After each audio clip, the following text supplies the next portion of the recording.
briefing room, Secretary Cardona. As a mother of 2 little children myself, including one going to elementary school, I know you all have lots of questions about schools and school reopening and COVID, so he is here to provide an update, take a few questions, and it's great to be here with you. Fellow Nutmegger, just a little Connecticut plug. Okay. Thank you very much.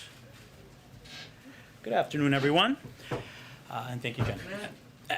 I'm, across the country, there's an excitement for the first day of school. And those of you that have children, you know what I'm talking about. There's a vibe about going back to school, and this year, there's no exception. We're committed to doing everything we can to ensure we get kids back into the classroom safely.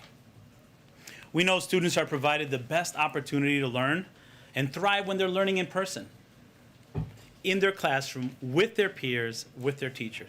We made significant progress last spring, bringing the students back in person. About 90% of the educators across the country are vaccinated.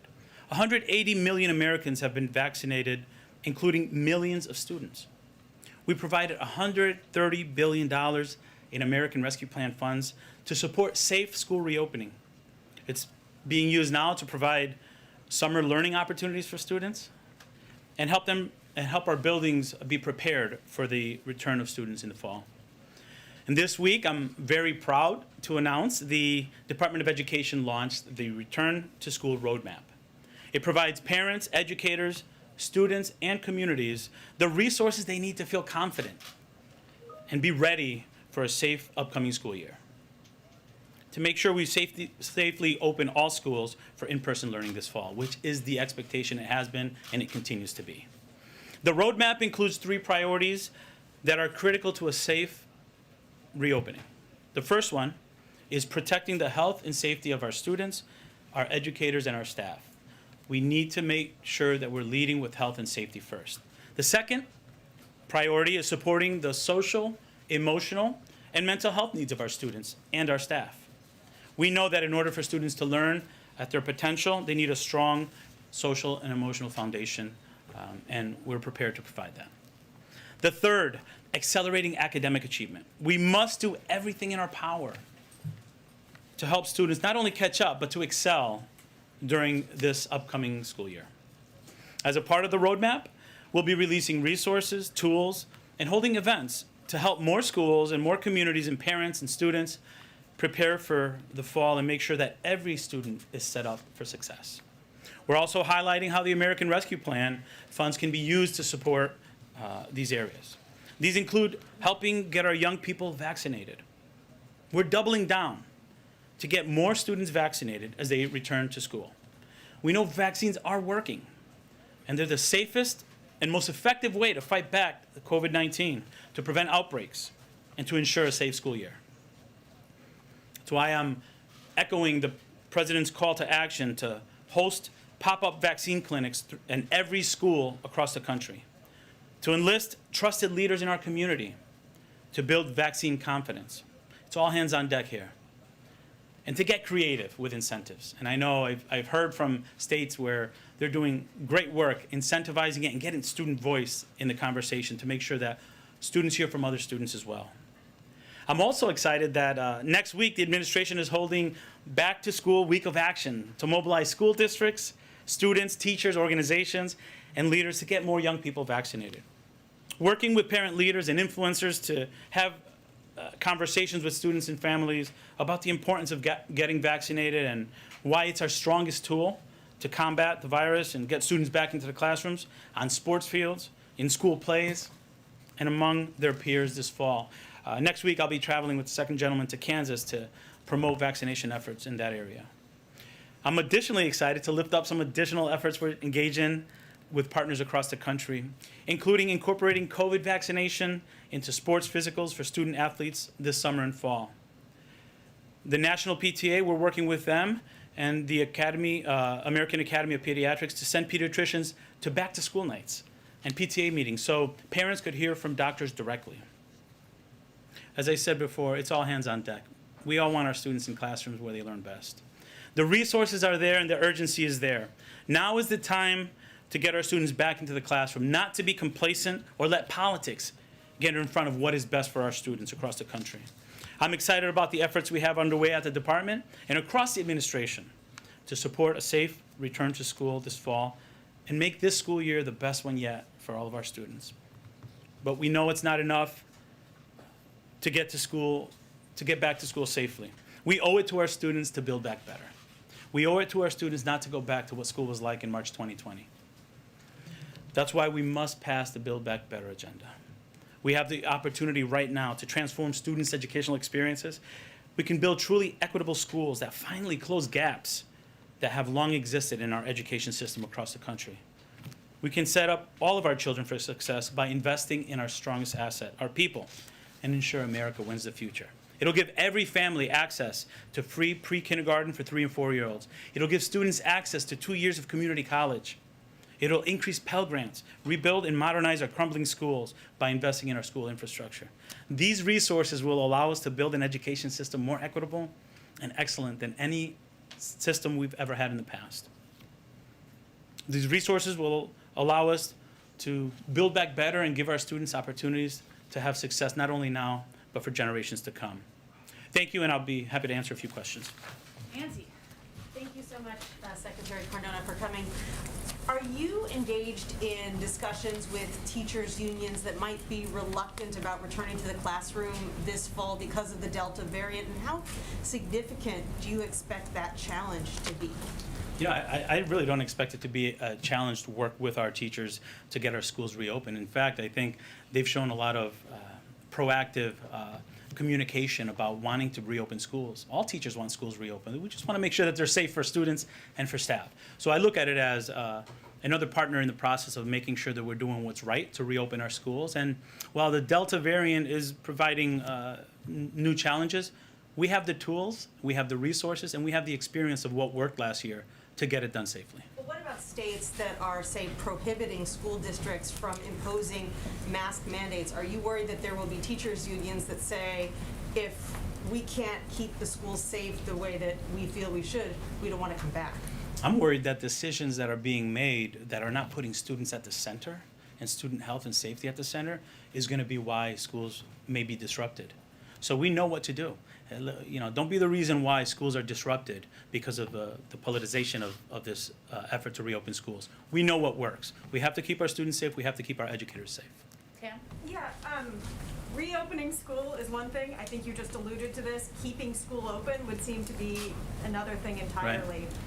What are you most worried about in terms of the ability to keep classrooms open, to keep kids, you know, running up that hill to the school every day? We know what works. This is not our first time doing this. We have the benefit of the experience of last year. We have strong CDC guidance. The Department of Education has several handbooks. The back-to-school roadmap with tools, checklists. The tools are there. It's just, are we following the mitigation strategies? You know what I'm worried about? The adult actions getting in the way of schools safely reopening. Let our educators educate, let our leaders, school leaders lead, and we can get our schools reopened safely. And another thing that I'm worried about that I want to share is complacency. Let's not go back to the school system of March 2020. Our students deserve more. The funds are there. The urgency is there. This is our time to build back better. Can I just draw out, what do you mean by adult actions? Well, when we make policies that go against what CDC recommendations are, you know, at the end of the day, we want to make sure the students are safe. We want to make sure the staff is safe. We know how to do that. So let's not get in the way of school systems doing policies that they know work for students and staff. Will there be repercussions? Francesca, go ahead.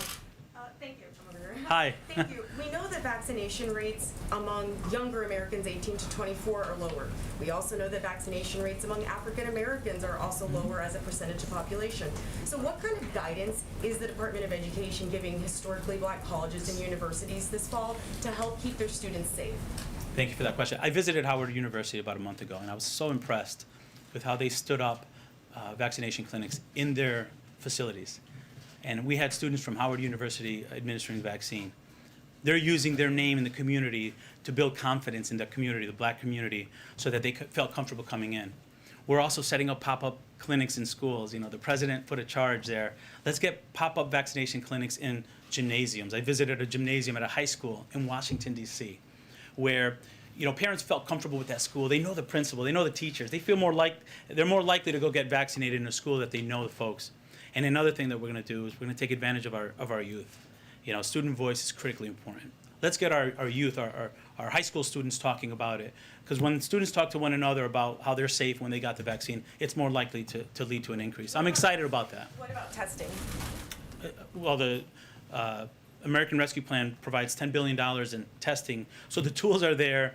Access to testing is much better. We were reopening schools last year. I remember reopening schools last year without testing availability, without vaccines, and we were able to do it safely because we followed the mitigation strategies. A year later, we have resources, we have testing, and we have vaccinations. We need to get it done. Go all the way in the back, Yahoo. Yeah, go ahead.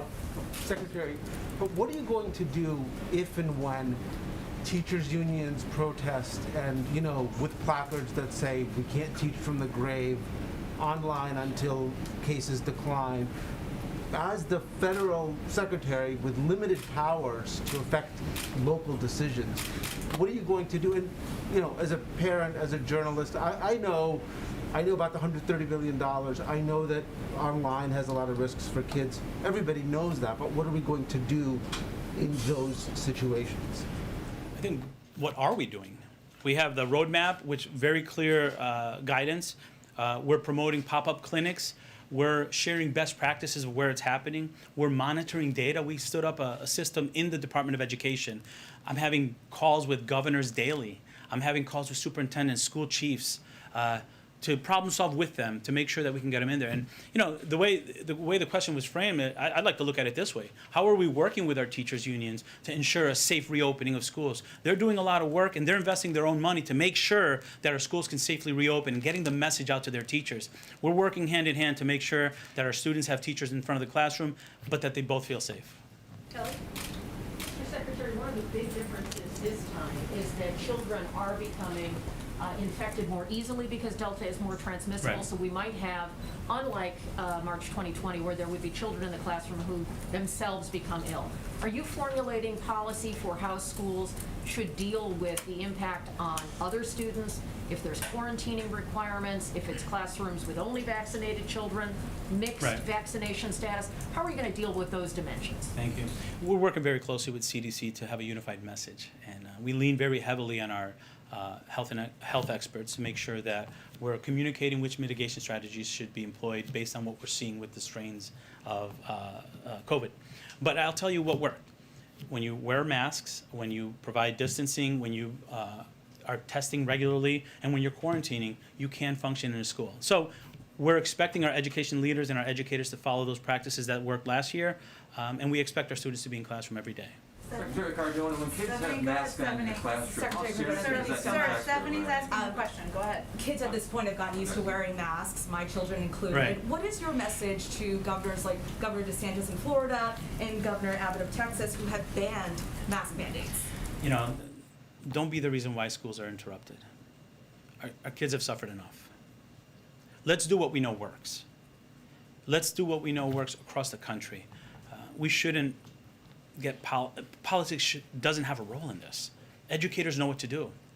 We did it last year. So I have calls out to those states, but at the end of the day, I want to work with Texas. I want to work with Florida. I want to make sure those students have access to in-person learning. So at the end of the day, we're all in this together, and it's critically important that we have conversations with governors directly, with state chiefs directly. We want to be an ally and make sure that we're supporting our students. At the end of the day, we're talking about students being in classrooms. They've suffered enough. It's time for them to be in the classroom without disruption to their learning. Secretary Cardona, when kids have masks on in the classroom, how seriously does that hurt their learning? Secretary Cardona, Less than if they're at home. I'm sorry, go ahead. the student loan payment freeze ends next month. Democratic lawmakers and advocates have said that the lack of guidance so far from the administration has left a lot of borrowers confused and lenders reluctant to put out guidance, maybe alarming them that their student loan repayments will start. So do you guys have any additional guidance for that? And if not, Sure. when can we expect? Sure, I'm not announcing anything today, but I will tell you this has been the highest priority for us, getting schools safely reopened and taking care of our borrowers. And when we have information to share, we want to make sure that they have enough of an on-ramp to prepare and they have communication early so they can prepare for that. It is a priority for us, and we're having conversations daily, and we hope to have information soon. Steve? Just as a follow-up to that, there was a study earlier this summer that said 60% of borrowers are not yet ready to make their payments. They have less than 2 months. When are they going to hear from you?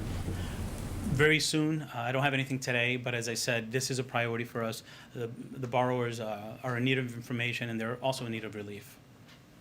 Bill? Mr. Secretary, I understand what the federal position is, but given how fluid things have been over the course of the last couple of weeks with the resurgence of Delta, is there anything metrics-wise or numbers-wise, threshold-wise, that you would look at and say, all right, maybe in-person is not the best answer right now, even if the year gets started, or is it in-person no matter what, we have the mitigation tools? You know, we know what works. And yes, we're looking at the metrics, and obviously in close consultation with CDC and local health directors, because there are many local factors that contribute to whether or not a school should be open. We're going to continue to monitor it. We're going to continue to work with states. But I'm also looking at the policies that adults are putting in place that are putting students at risk. And I think while we have a reopening team that's focusing on the metrics, COVID spread, school reopening, we're also monitoring the decisions that adults are making where politics are getting in the way and it's putting students at risk. So our efforts are going to go there as well. Palmer? You made the point, just again, that Sure. Politicians don't be the reason why schools close. On the flip side, if you're a parent in one of these states, should families feel safe sending their children to schools where there aren't mask mandates? You know, as a parent myself, I would make sure that when my wife and I are making decisions about sending our children to school, I want to make sure that they're going into a safe learning environment. I know that I can send my children into school with masks, although both of my children were vaccinated. If that's the rule in the school, that's what we'll follow. I do ask parents to communicate with schools now and make sure that they're comfortable sending their children to school. And I'm also going to be monitoring where places have rules that are limiting mask use, whether or not students that need to be in school are not going because of a lack of confidence. To me, those are adult actions preventing students to their right of public education. And is there any, if you find that that's an issue, is there anything that from the federal level you can do, any leverage that you guys If we have? find that because of poor policy, students are not accessing the right to public education, we will have conversations with those states and take that very seriously. Yamiche and Jeff, and then we gotta wrap it up and see if it's gotta go. Thank you, Secretary. I'm over here. Sure, hi. Thanks for taking my question. Thanks, Jen, for Yeah. letting me ask it. My question is, you've talked a bunch about kind of science not being in the way, politics not being able to Right. get in the way of science. I wonder what mechanisms, what sticks, what sort of consequences might the education department have in its toolbox to ensure that in districts where we see school leaders fighting with, frankly, politicians when it comes to CDC guidance, that the education department might be able to back some of those school districts up. We're seeing places where school Right. districts want to mandate masks, but obviously state leaders are saying they can't do that. What could the education department do to ensure that those leaders have? Sure. We're going to constantly work with those states, with those leaders. At the end of the day, we're on the same team for the kids, right? And, I applaud Governor Hutchinson for what he's doing. And I recognize that we have to be malleable to address the increase in spread. And that requires partnership. Withholding monies, that's going to hurt kids. That's going to hurt kids more. So we're going to continue to work with those states and do what we can to help them understand how important it is to make sure students are getting into school. And my hope is that students go into schools in those communities as well. But if we're starting to notice that students are not going in because they don't feel confident, then we're going to have conversations about that. Those conversations that you said you don't want to withhold money, is there anything else that the department can do if it's not, that won't hurt kids, but that can send a message that science and politics can't mix? We're in this to stay. We want to make sure those kids get into school, and we're going to do everything we can to make that happen. Thank you. Thank you. Mr. Secretary, can you give us an update on the proposal to teach more Black history in schools? Did the Republican Black backlash over that have an impact over your plans? I always say I trust my educators across the country to make sure that our curriculum promotes the beautiful diversity of this country.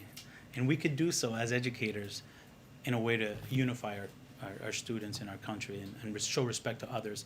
That's another example of something that's become politicized, and I have confidence in my educators, and I have confidence in their ability to teach students about our history, and in the process we can learn about one another and become a stronger nation. Thank you. Still on track, that proposal? Which would, you talking about the priorities? Yes. Yeah, the priorities are still what they are.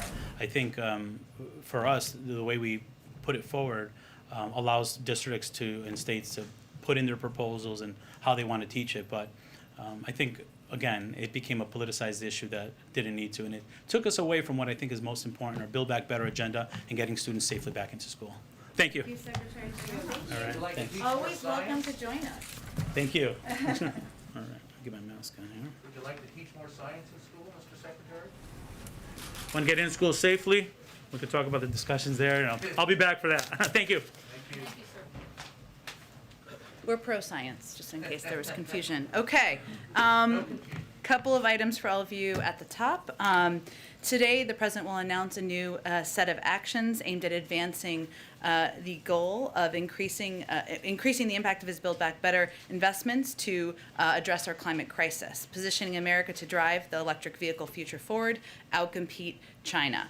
He will sign an executive order, I know this was out there reported this morning, that sets an ambitious new target to make half of all new vehicles sold in 2030 zero emissions vehicles, including battery electric, plug-in hybrid electric, or fuel cell electric vehicles. In addition, later today, the Environmental Protection Agency and the Department of Transportation will announce how they are addressing the previous administration's harmful rollbacks of near-term fuel efficiency and emissions standard. A good question a lot of you have been asking is, what is the implementation about this? They will announce the rulemaking, next steps in rulemaking process later today as well. These new actions, paired with the investments in the President's Build Back Better agenda, will strengthen American leadership in clean cars and trucks by accelerating innovation and manufacturing in the auto sector, bolstering the auto sector domestic supply chain, and growing auto jobs and good pay and benefits. We are also announcing today the Biden administration commitment we are committing more than $3.46 billion in new funding to help states and partners increase resilience and reduce the impacts of climate change nationwide. At a time when communities across the country are facing the impacts of the climate change crisis and grappling with extreme heat, wildfires, prolonged droughts, the onset of peak hurricane season, this historic addition of the Hazard Mitigation Grant Program will help states, localities, tribal and territorial governments finance projects to safeguard our communities for the future. FEMA Administrator Criswell is currently briefing the National Governors Association, Homeland Security Advisors Council on these investments, and we will have a fact sheet after the briefing detailing how much funding each state and locality will be receiving. Also wanted to note that today, senior White House officials, including Ambassador Susan Rice, Dana Remus, and Julie Rodriguez, will host a virtual convening with 8 state attorneys general as part of the President's ongoing strategy to combat the surge in gun crime we've seen over the last 18 months. During the meeting, the group will discuss policies and strategies to hold gun manufacturers and dealers accountable for wrongful conduct that contributes to guns making their way into the hands of criminals and be used in shootings around the country. We are committed to using every tool at our disposal to crack down on gun crime. That includes money to put more cops on the beat and support community anti-violence programs. It also means aggressive steps to stem the flow of guns used in crimes. And in addition to today's convening, we also announced today tough new regulations on untraceable ghost guns, and we also launched 5 regional gun trafficking strike forces, as you all know, and announced a national zero tolerance policy for gun dealers. Last item for all of you, as you all know, the President has been committed to the federal judiciary for decades, having served as the chairman of the Senate Judiciary Committee. He's made it a chief priority to nominate deeply qualified nominees who are devoted to the rule of law and who represent the diversity of the country. He's done that at a historic pace. And his nominees are also being confirmed with unprecedented speed. Today, he nominated 3 additional candidates for the federal judiciary. Among them, Justice Beth Robinson, Vermont's first openly LGBTQ Supreme Court justice, who would also be the first openly LGBTQ woman to serve on any federal circuit court. Under the President's leadership, we've also confirmed the most African American women as federal circuit judges of any single presidential term in American history, and the first Muslim Article III judge in American history. He's also chosen nominees from a wide variety of backgrounds, prosecutors, and also public defenders, law firm lawyers, and civil rights attorneys. That will continue to drive his decisions moving forward. Amr, why don't you kick us off? Thank you. 2 questions. So, first I wanted to ask about something related to yesterday, which the importance of continuing to work with New York as the situation with Governor Cuomo is playing out. With that said, it's a critical time for the state and the country with the surge of the Delta variant. Will the President pick up the phone and personally insist to the governor that for the good of the state, it's time to step down? The President addressed this, and I have no planned calls to preview or predict for you. I also have a question EV related. Infrastructure bill, if I understand right, includes about half of what the president wanted in order to build a national network of charging stations. So how do you take EVs from the niche, or merging from the niche to the mainstream without that necessary investment in charging stations? Well, first I would say it's a historic investment in EV charging stations, and we also know that also as part of the investment is efforts to reduce the cost of purchasing electric vehicles. So I would say the president's commitment to making electric vehicles the vehicle of the future, further incentivizing the direction of the industry, which is already where it's headed, making us more competitive as it relates to China, is reflected both in the bill and the bill that's working its way through the Senate, also in announcements like the one that was made today about that show clear initiative and commitment from this administration to make electric vehicles central to our focus moving forward. I apologize. On the governor Cuomo, you don't have calls to read out, but has there been a call? No. Go ahead.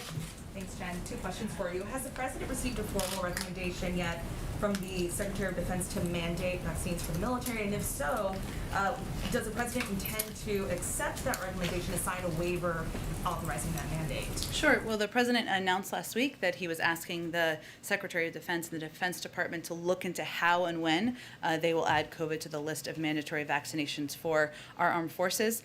We expect a determination soon. I'm not going to get ahead of that, and certainly he's going to rely on the recommendation of his Secretary of Defense. Thank you. Also, on the COVID front, Florida Governor Ron DeSantis is now fundraising off of President Biden's comments for him to, quote, get out of the way of people trying to help battle the COVID surge in that state. DeSantis has said, I'm standing in your way, I'm not going anywhere, and referred to the president as a power-hungry tyrant. What is your response to the governor and the administration's response to the governor? And is the president considering reaching out to DeSantis to talk this over? Well, first, from day one, we've approached this not as a political issue, but a public health issue. We remain in touch with officials in Florida, just like we're in touch with officials from around the country about how we can provide assistance from the federal level to help address this public health crisis. What I have cited and what the president has cited is publicly available data about public health and the impact in Florida. It is factual, and it is a fact, and data that you all are aware of, that 25% of hospitalizations in the country are in Florida. It is also a fact that the governor has taken steps that are counter to public health recommendations. So we're here to state the facts. Frankly, our view is that this is too serious, deadly serious, to be doing partisan name calling. That's what we're not doing here. We're focused on providing public health data, information to the people of Florida to make sure they understand what steps they should be taking, even if those are not steps taken at the top of the leadership in that state. Go ahead. Thanks, Jen. Republicans have made pretty clear over the last couple of days that they're drawing a red line on the debt ceiling in terms of their willingness to negotiate or to consider a clean debt ceiling increase.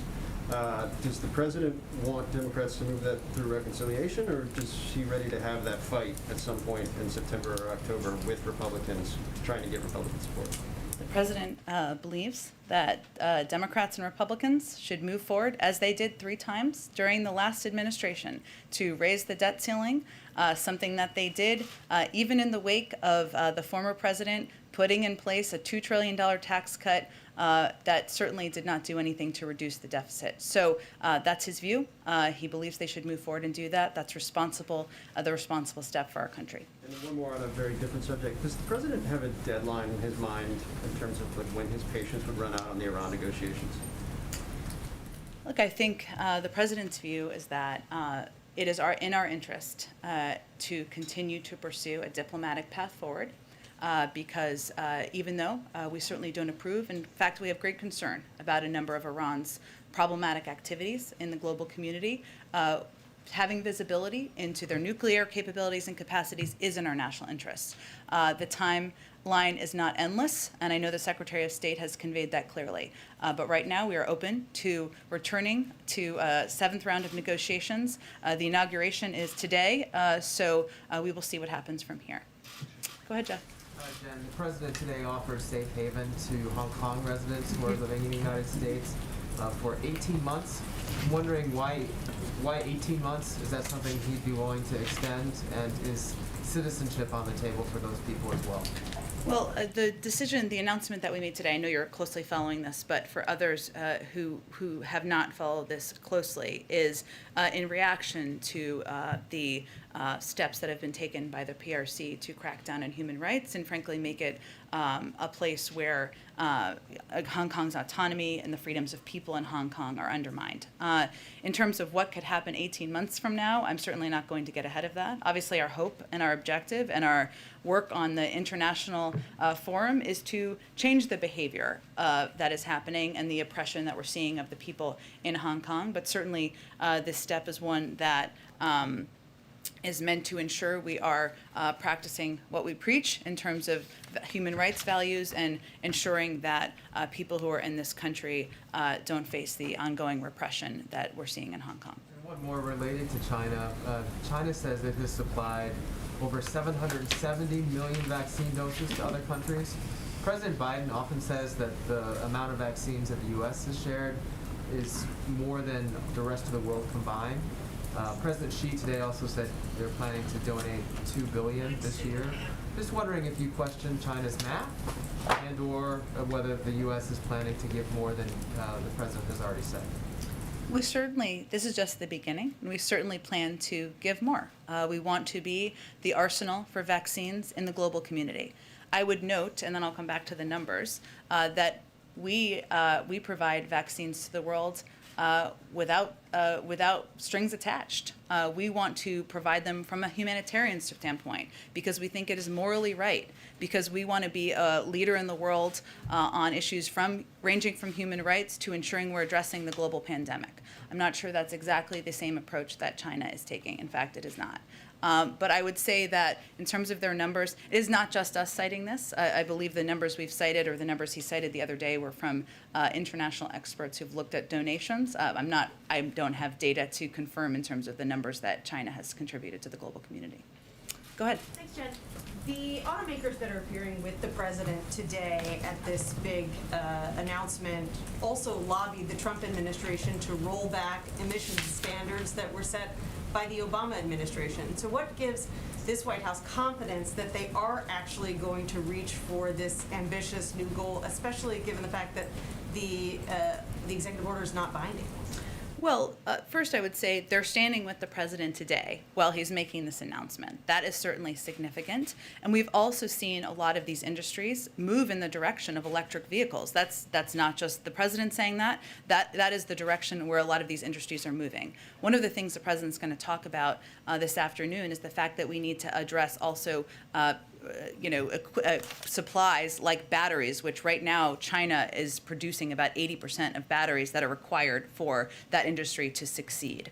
But I also would note that in addition to the announcement today, and I noted this a little bit at the top, there will be rulemaking steps that are announced by the appropriate agencies later this afternoon to ensure that we can move forward and make these pronouncements a reality. And the founder of Tesla, Elon Musk, expressed surprise that he was not invited to this ceremony because his company is obviously such a large manufacturer of electric vehicles. Can you give us any insight into why Tesla wasn't included in this event? Well, we, of course, welcome the efforts of all automakers who recognize the potential of an electric vehicle future and support efforts that will help reach the president's goal. And certainly, Tesla is one of those companies. Today, it's the three largest employers of the United Auto Workers and the UAW president who will stand with President Biden as he announces his ambitious new target. But I would not expect this is the last time we talk about clean cars, the move toward electric vehicles, and we look forward to having a range of partners in that effort. So it's not because Tesla is a non-union shop? Well, these are the three largest employers of the United Auto Workers, so I'll let you draw your own conclusion. Go ahead. Thank you, Jen. Democratic Congresswoman Cori Bush is saying that she favors spending tens of thousands on private security to keep her safe, and that people should, quote, suck it up, defunding the police has to happen. Didn't President Biden say a few weeks ago that anybody who accuses the party of being anti-police is lying? Well, I think we shouldn't lose the forest through the trees here, which is that a member of Congress, an elected official, is concerned that her life is threatened, and that's disturbing. that any elected official would have to suffer death threats and fear for their life. So I'm not going to comment, of course, on their security arrangements. I don't have any more details on that, but I think we should start with that point first. I will say that the president has been crystal clear that he opposes defunding the police. He has said that throughout his campaign for office. His record over the last several decades has made that clear. He has proposed increased funding for law enforcement and the COPS program, increased funding from his predecessor, who was, as you might note or be aware of, a Republican. So I'd note that his record is pretty clear on this. There may be some in the Democratic Party, including Congresswoman Bush, who disagree with him. That's okay. But I would say the majority of Democrats, we've seen this in polling, and the majority of members also agree that we should not defund the police. Is there a greater concern, though? I understand that's not the president's position, but is there a concern that defunding the police or suck it up, defunding the police has to happen might become a big Democratic message ahead of the midterms? It does not appear to becoming a Democratic message, even though there might be a desire for that on the other side of the aisle. Okay, and then there are reports the administration wants to require all foreign visitors to be vaccinated. Would that include migrants arriving in Texas and Arizona and being released into border towns? Well, I know there were a range of reports about this, so let me just give you a little bit of an update on this. One moment. And I know you asked kind of two questions there, and I promise I'll address them both. Let me reiterate, and I know Francesca asked a question about this the other day, the importance of international travel. Given where we are today with the Delta variant, we will plan to maintain existing travel restrictions at this point. However, what our interagency working groups are focused on, and this is, I think, what was reported, is working to develop a plan for a consistent and safe international travel policy. And that will be done through the prism of providing consistent guidance, equitable guidance, digestible guidance. And there's a lot of confusion about what the restrictions are now, and you all have asked a lot of good questions about it because it feels inconsistent, and it is. But that's what our focus is. So that is certainly under strong consideration, but it is under a policy process review right now that I won't get ahead of myself. As it relates to, I know there was also reporting about the vaccination of migrants. That's not what the CBP is doing. There are NGOs and other international organizations who are vaccinating migrants as they come across the border and as they work in partnership with us. Certainly that helps keep a range of people safe in the country. But do you think that it's keeping people safe in McAllen, Texas, where 7,000 confirmed COVID-positive migrants have been released into the city since February, 1,500 in the last 7 days? Well, I think it's important to note what's actually happening in McAllen. So there's actually been, they signed a disaster declaration and approved setting up a temporary emergency shelter to provide a space, to create an isolated space to mitigate this issue. And what happens is DHS, and this is the process of what happens, the agency, we're continuing to enforce Title 42, resulting first in the expulsion of the vast majority of those encountered at the border. We also, CBP also provides migrants who can't be expelled under Title 42 with PPE. They're required to wear the PPE. If any exhibit signs of illness in CBP custody, they're referred to local health systems for appropriate testing, diagnosis, isolation, and treatment. And obviously there are steps taken as needed, as this is certainly evidence of. I think we got to keep chugging here just because I don't want to run out of time. Kelly, go ahead. With the eviction moratorium, landlords groups are already bringing legal action, and the courts are requiring some steps of respondents by tomorrow and so forth. Given that, is the president still confident that the CDC's action is within the law? Yes, and he would not have moved forward if not. We can't control, of course, what the courts do. We certainly understand that. Separate branches of government, but also they'll make their own decisions. But what we can control and what we are very focused on is what we can do in states and what we can do to push this funding and money out. And, you know, as we've been talking about quite a bit in here, there was an incredible amount of activism, of calls for an extension of the eviction moratorium by a range of members of Congress. We talked about Congresswoman Bush in a different capacity. She's certainly one of them, and many others joined her in this effort. And what we are hopeful now is that we can all take that activism, those calls for an extension, those calls for providing relief to renters, and take them to states and pressure states and leaders to get this money out easier. I'd also note, what was interesting I saw this morning is that Senator McConnell and Senator Schumer, both in a moment of bipartisan agreement, agreed states need to do a better job. So that's what we can control. That's where our focus is. We can't control the courts. And obviously, we're not going to speak to ongoing litigation. As you support private sector businesses around the country and other kinds of institutions that are setting requirements for vaccines and so forth, what guidance are you offering for how small businesses police that? If you're in a restaurant situation where you have wait staff or proprietors who would be challenging their own customers. What guidance does the federal government have for how this should be measured? You mean vaccine verification and how it's approached? One, we do support efforts to incentivize workforces, of course, to protect their workforces and get more people vaccinated. We want to ensure that it's done in a transparent way, that it's done in an equitable way, that if there are verification requirements, it can be done digitally. There are a range of ways to provide the information. So there are basic guidelines along those lines that we have conveyed, and we will continue to convey as people have questions. And we understand different localities and communities will apply any verification measures in different ways. Go ahead, Steve. Jim, just to follow up on the international travel question, I understand that there's an interagency process, but is it the goal of that process to end in a vaccine mandate for people who are flying to the U.S.? Well, that's one of the considerations, but the process has not been concluded yet. And what I was trying to note at the beginning is that right now, I think, which is why a lot of you have very good questions about this, there isn't consistency, right? And there are good questions about why, when this country has larger rates of vaccination, et cetera. What we want to create or determine through this process is a way to provide clear, digestible guidance that also has our public health front and center. So that's a consideration, but it has not concluded yet. I know that it's early, and the president earlier today expressed his sadness on the passing of Richard Trumka. Are you aware of any plans or intention on the president's part to attend any kind of memorial service or funeral? That's a good question, and I think, as you all saw and noted, Richard Trumka was someone who the president considered a friend. He considered an ally in the fight for worker rights, for collective bargaining, and I think, as you all have seen who have covered the president or followed him long before he became president, this is probably a passion of his that he shared quite deeply. This is a passion of his he shared quite deeply with Richard Trumka. I don't know that there have been any plans announced yet.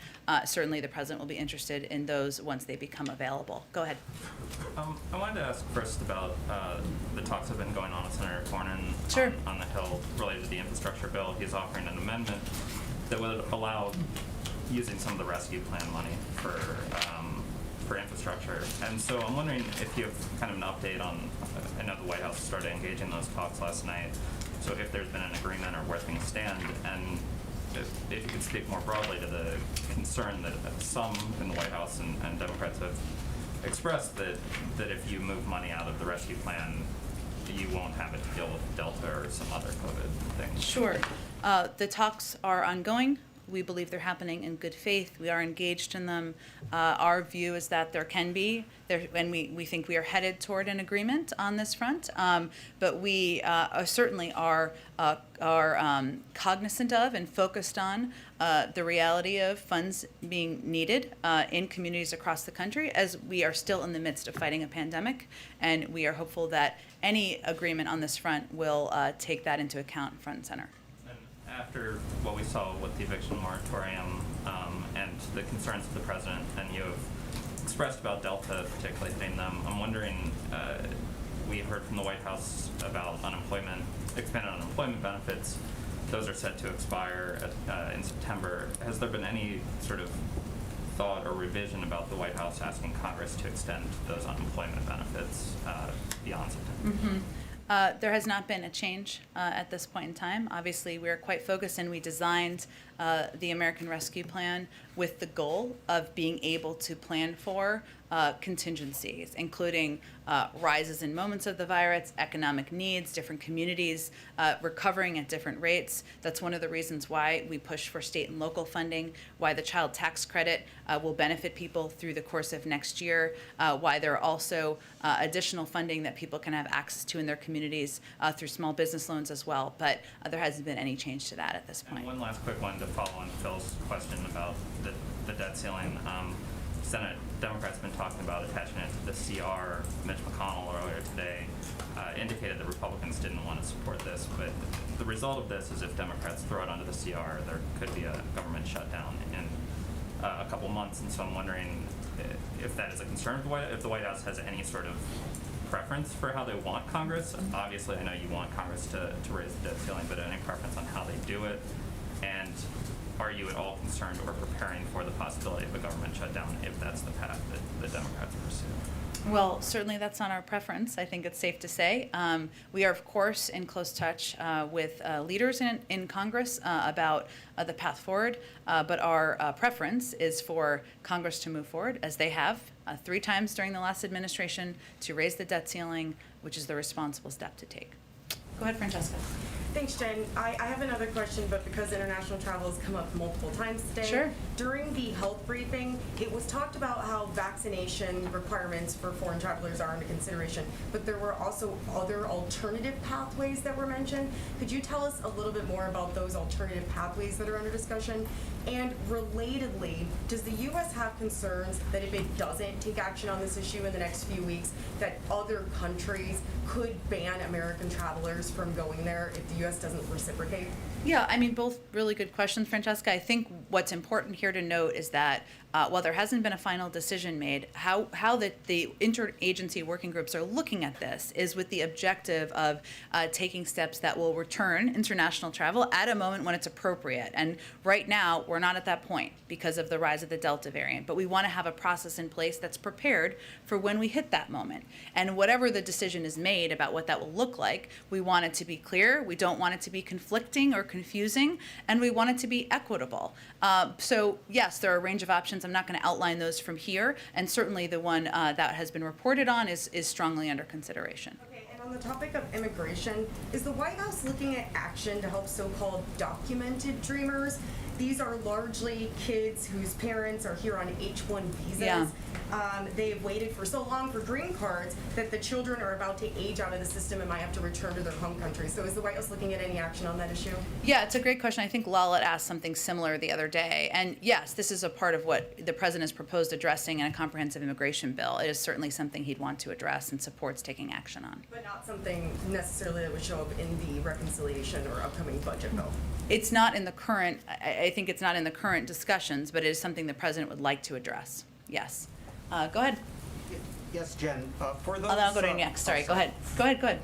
Yes, for those foreign visitors who are anticipating vaccination proof to come into the United States, if they've had the Chinese or Russian vaccines, should they be confident that those would be accepted, or should they go get another vaccine if it's available? It's a really great question. We're just not at the point where the process has concluded. When it concludes, we will provide more details to everyone about what they would need to expect and what they would require and what they would need. I will also note that you've asked me repeatedly a very good question about American citizens who are overseas. You may have received an answer from the State Department, but just in case, to confirm for you, we don't provide direct medical care to private U.S. citizens abroad from the Department of State, as I think most of you who have covered the State Department are well aware. But we do work with countries that have a robust vaccination program to ensure that all residents, including U.S. citizens, can receive vaccinations. And we also work to ensure that U.S. citizens overseas who travel back to the United States can be can vaccinated easily and effectively. And of course, we provide all consular assistance to U.S. citizens in need overseas, and this includes providing U.S. citizens with clear information regarding eligibility to receive a vaccination in a foreign country, if it's confusing or they're not sure where to go or what their eligibility is, providing repatriation loans to assist destitute U.S. citizens with travel back to the United States, and helping them review country-specific data. Why don't you go ahead? Secretary Cardona talked a lot about vaccinating students. What about vaccinations for teachers? Has the administration thought about this, especially for teachers who teach students who are too young to be vaccinated? Well, we know that 90%, it's probably higher now, of teachers, I should say, across the country are vaccinated. So it certainly has moved in the right direction. And that's something school districts may make decisions about as it relates to mitigation measures. But that wouldn't be something I would expect from the federal government. It would be something that school districts would determine. But again, 90% of teachers as of a week or so ago were vaccinated, which we think is in part because they were prioritized from the beginning and because it has been emphasized by the administration in part. Go ahead, Katie. Thanks. Governor Abbott of Texas is convening another special session in effort to pass that much debated election legislation there. He has also said that the White House has passed objections to this legislation amounts to disinformation. So what is the administration's response to that? Look, our fundamental view is that if you are pushing for legislation that makes it harder and not easier to vote, that makes it less accessible, that limits the ability of people to get to the polls, to take time off to do that, then our question is, what are you afraid of here? Are you afraid of more people getting out to vote, or what's the concern? So again, our view is that we need federal legislation, of course, passed to protect people's voting rights across the country. There's ongoing discussions about that. The president would love to sign federal legislation into law. And does the president think Texas Democrats should stay in town this time? Well, certainly the president believes that, one, they've been outspoken advocates and champions of voting rights, and I can't say I'm exactly following too closely the legislative calendar there, but certainly if it required them to be there, we would support that. Go ahead. Two questions. First, on COVID and vaccines, working to reach out to Republicans. Senator Lindsey Graham obviously tested positive for COVID and spoke out about the importance of the vaccine. Does the president have any plans to try to elevate the voices of Republicans like Senator Graham? Or there was a representative from South Carolina today who announced he tested positive. Also, a Republican said he was vaccinated. You know, there obviously a large swath of the country that is not vaccinated. That's been a problem in conservative areas. Does the president or the administration have any more efforts to try to elevate those voices? Well, first I would say the majority of Republican governors also are doing exactly the right thing in their states. I mean, we talked about Asa Hutchinson earlier. There are a number of governors across the country who are either working with the federal government on resources we can provide, encouraging vaccination, encouraging masking. This is not political to us, nor should it be political. And certainly, Senator Graham has a constituency, and we think it's great that he's out there talking about the impact of the vaccine, even while we wish him a speedy recovery. I will note that what we've seen in poll after poll is that the most trusted voices are people in communities, not necessarily elected officials. So it's a net positive for elected officials to be out there talking about the efficacy of the vaccine, the fact that they're vaccinated, how it's, I know Senator Graham talked about how it protected him from more severe symptoms from COVID, but we're still gonna focus our emphasis and our efforts on local voices and local trusted leaders in communities, because that's what we've seen is most effective. Just today, Dr. Fauci talked about Operation Warp Speed, giving credit specifically to Alex Azar and his work. Any more effort to try to get the former president to speak out on this issue? People have said, Trump officials said that he deserves some more credit, and if Biden did give him that, that could potentially help get more people vaccinated. Well, I would just first say that the president not only talked about the role of the last administration in getting the vaccine approved during the transition, but he talked about it just last week. So I wouldn't say we're shying away from talking about the fact that it was a vaccine that was approved during some of the vaccines, I should say, approved during a Republican administration, and the implementation and effort to get it in the arms of people during a Democratic administration. The former president has said he got the vaccine. He said people should get it. And if he wants to do that more, then good for him. That's good. Okay, go ahead. On the requirement that federal employees be vaccinated or get tested, is there an estimate of the cost of this testing to the federal agencies? And will the administration commit to, once the testing starts, making public how much that is costing? Well, it's agency by agency, and obviously we're less than a full work week in here, so different agencies are going to be accounting for it different ways, but I certainly think it's going to be covered by existing funds and existing budgets of each agency, but it's not one federal pot. But can we get a counting of how much that is costing? I can certainly check and see, but it's existing funding. So, as people put out their budgets or spending, I'm sure it would be accounted for in terms of how we're planning for and protecting people from COVID. And obviously, funding to cover your testing is included in some of this as well. Go ahead. Oh, go ahead, Tam. Oh, sorry, I can't see. On the international travel working groups, do you have any sort of a time frame on when their work would be completed, regardless of whether, Like when the policy would be concluded? Yeah, when the policy would be concluded. I know you can't tell us when Delta's gonna go away. Well, I mean, our goal is to have the policy ready when we're safe to reopen to travel. So it's hard to determine what that looks like. We'll have a better estimate as we see what's happening in our country and around the world. There are active, ongoing interagency discussions, but I don't have an estimate on when it will be formally concluded. And on the Delta variant and breakthrough infections, there have been more and more sort of anecdotal cases of breakthrough infections, famous people like Lindsey Graham getting breakthrough infections. Has the administration thought about or reconsidered the way it talks about the incidence of breakthrough infections, how rare they are, what they look like?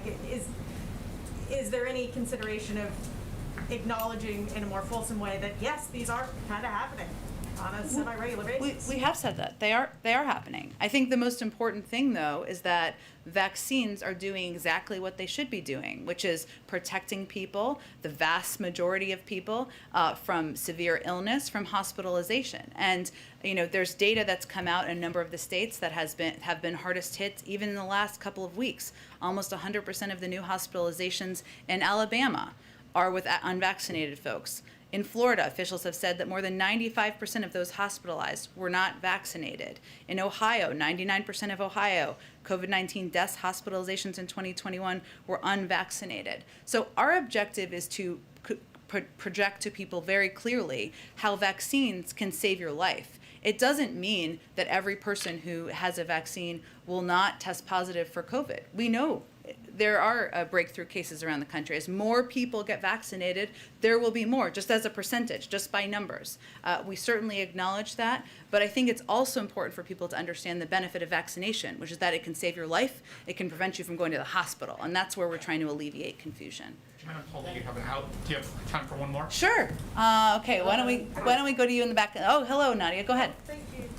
Thank you, Jen. Is the White House worried about the threat and counter-threat between Israel and Iran and the high rhetoric with the threat of the Israelis launching a military strike against Iran? Well, of course, Israel, as a sovereign country, has the right to defend itself, and we certainly recognize that first and foremost. We, of course, are working with the international community and have concerns about the escalating activity we've seen as it relates to the seized tanker, the Asphalt Princess, also the Mercer Street attack. And these are all certainly issues that are of concern to us and of concern to the international community. We feel it follows a pattern of attacks and other belligerent behavior, and these actions also threaten freedom of navigation through crucial waterways, something that is posing a risk to a range of countries around the world. I would also note that we know our British partners have called for action, called for steps in a coordinated way from international bodies, including the United Nations, which we would certainly support. Thanks so much, everybody. See you tomorrow. Thanks, Jen. Do you support the booster shots? Jen, do you support the booster shots? We support them if the FDA approves them, and we'll have enough supply. That's the good news. Thank you, Jen.